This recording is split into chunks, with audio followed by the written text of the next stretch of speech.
السلام علیکم۔ اب آپ صلی اللہ علیہ وآلہ وسلم کی عمر 12 سال کی تھی کہ ابو طالب ایک تجارتی قافلے کے ہمراہ کچھ مال تجارت لے کر شام کی طرف جانے لگے اور آپ صلی اللہ علیہ وآلہ وسلم کو مکہ ہی چھوڑنا چاہا،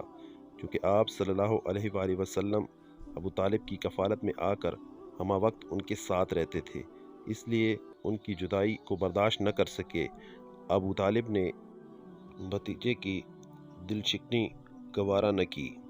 اور آپ صلی اللہ علیہ وآلہ وسلم کو بھی اپنے ہمراہ ملک شام کی طرف لے گئے۔ ملک شام کے جنوبی مشرقی حصے میں ایک مقام بصری ہے۔ جب قافلہ وہاں پہنچا تو ایک عیسائی راہب نے جو وہاں رہتا تھا اور جس کا نام بحیرہ تھا، آپ صلی اللہ علیہ وآلہ وسلم کو دیکھا اور پہچان لیا کہ یہی نبی صلی اللہ علیہ وآلہ وسلم آخر الزماں ہیں۔ بحیرہ ابو طالب کے پاس آیا اور کہا کہ یہ تمہارا بھتیجا نبی مبعوث ہونے والا ہے، اس کے اندر وہ علامات موجود ہیں جو نبی صلی اللہ علیہ وآلہ وسلم آخر الزماں کے متعلق توریت اور انجیل میں لکھی ہوئی ہیں، لہٰذا مناسب یہ ہے کہ تم اس کو آگے نہ لے جاؤ اور یہودیوں کے ملک میں داخل نہ ہو، مبادا اس کو کوئی غضب پہنچے۔ ابو طالب نے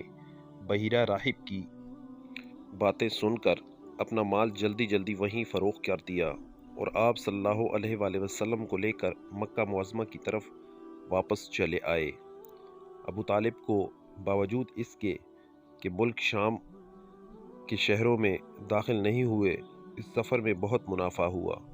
اور ایک روایت میں یہ بھی مذکور ہے کہ ابو طالب نے بحیرہ راہب کی باتیں سن کر آپ صلی اللہ علیہ وآلہ وسلم کو وہیں سے مکہ کی طرف واپس بھیج دیا اور خود قافلے کے ہمراہ آگے چلے گئے۔